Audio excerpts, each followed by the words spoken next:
कसे आहात बालमित्रांनो? आज आषाढी एकादशी. तुम्ही देवळात गेला होता की नाही विठ्ठलाच्या? विठ्ठलाची मूर्ती तुम्ही पाहिली ना, कशी आहे? कमरेवर हात ठेवलेला आहे, विटेवर उभा आहे. त्याची गोष्ट तर तुम्हाला माहिती आहे, तो का विटेवर उभा आहे? कारण पुंडलिक नावाचा एक त्याचा भक्त होता. तो आई वडिलांची खूप सेवा करायचा. आणि एकदा तो आपल्या आईवडिलांची सेवा करत असताना विठ्ठल तिथे आले. तर त्या देवाला सुद्धा त्यांनी काय म्हटलं माहिती आहे? थांब, मी आपल्या आईची सेवा करतोय. आणि त्यांनी ते विटेवर त्याला एक वीट टाकली, तिथे उभं राहा म्हटलं. आता ही गोष्ट सगळ्यांनाच माहिती आहे. पण आज मी तुम्हाला काहीतरी दुसरीच गोष्ट सांगणार आहे. कदाचित तुम्हाला माहिती नसेल. तुम्ही लक्ष देऊन पाहिलं आहे का मूर्तीकडे? त्यांच्या कानात मासोळीसारखं काहीतरी अडकलं असतं कानातले. तुम्हाला कधी वाटलं का की असं मासोळीचा आकार का बा कानातल्या त्याला? तर त्याचीच गोष्ट आहे. एकदा काय झालं माहिती आहे? एक कोळी होता, मासेमारी करणारे म्हणजे. तर त्याच्या बिचाराजवळ काय असणार आहे? फारसा श्रीमंत नव्हता तो. त्याची संपत्ती म्हणजे काय? मासोळ्याच. तो खूप मनापासनं विठ्ठल दर्शनाला गेला आणि काय नेऊ प्रसाद? त्याने 2 मासोळ्या घेतल्या आणि तो गेला.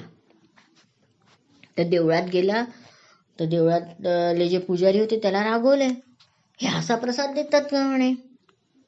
हे नाही चालणार, तुला देवळाच्या आत नाही येणार. तो म्हणे नाही, मी खूप लांबून आलो आहे, मला विठ्ठलाला हे समर्पित करायचं आहे, मला येऊ द्या. पण त्याने काही येऊ दिलं नाही.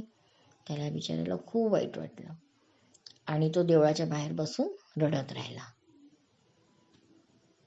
जेव्हा देवाला माहिती झालं, ते स्वतः बाहेर आले आणि म्हणाले की दे तुझ्या मासोळ्या, त्या मी घेईन ते.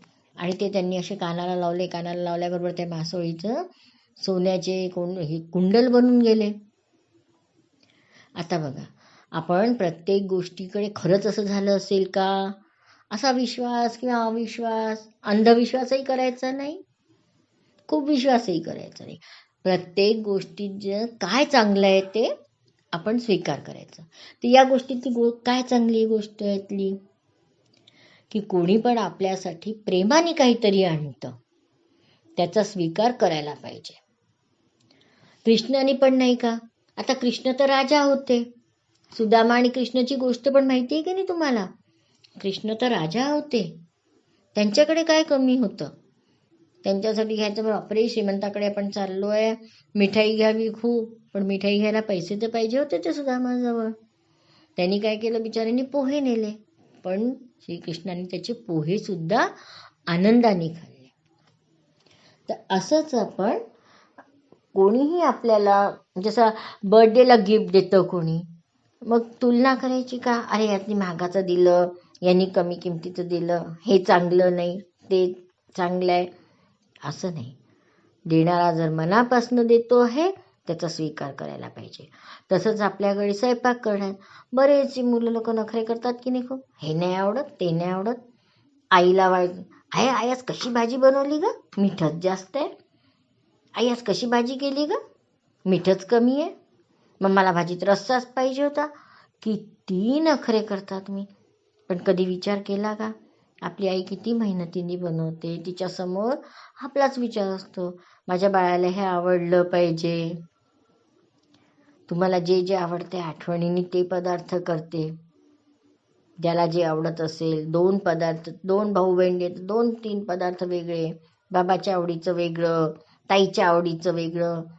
आणि एवढी मेहनत करून जेव्हा आईला कोणी म्हणत असेल, अरे हे काय, याच्यात रस्साच कमी आहे, याच्यात मीठच जास्त आहे, याच्यात तिखटच कमी आहे, अमक्यात काय तिखट जास्त आहे, आईला किती वाईट वाटत असेल, हो की नाही?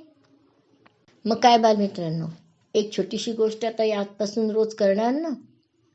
कोणीही तुम्हाला काही खायला दिलं तर त्यातलं जे आवडलं त्याची तारीफ करायची, चांगलं म्हणायचं. कोणाकडे जेवायला गेलो, पूर्ण जेवणातनं एखादा पदार्थ तर खूप आवडीचा असू शकतो तुमच्या, त्या पदार्थाची तारीफ करायची. वा भाजी किती छान झाली, वा आमटी किती छान झाली. खाऊ घालणाऱ्याला खूप आनंद होतो. कोणी गिफ्ट दिलं ना, ते सुद्धा आवर्जून त्यांना सांगायचं की मी तुमचं वापरलं. माझी बहीण माहिती काय करते, कोणी काही ड्रेस दिला काही दिला तर जेव्हा ती घालेल तो घालून त्याचा फोटो काढते, ज्याने दिला त्याला व्हॉट्सअपवर पोस्ट करते, हे पहा मी तुम्ही दिलेला ड्रेस घातला. मग काही कानातले जरी असले, कानातले घातले तर त्याचा फोटो काढून टाकेल. देणाऱ्याला किती आनंद होतो की आपण दिलेली वस्तू हे वापरून राहिले आहे. कळणार ना असं? तुम्हालाही आनंद मिळेल, दुसऱ्यालाही आनंद मिळेल. चला तर मग भेटूया अशाच एखाद्या छानशा गोष्टीसोबत.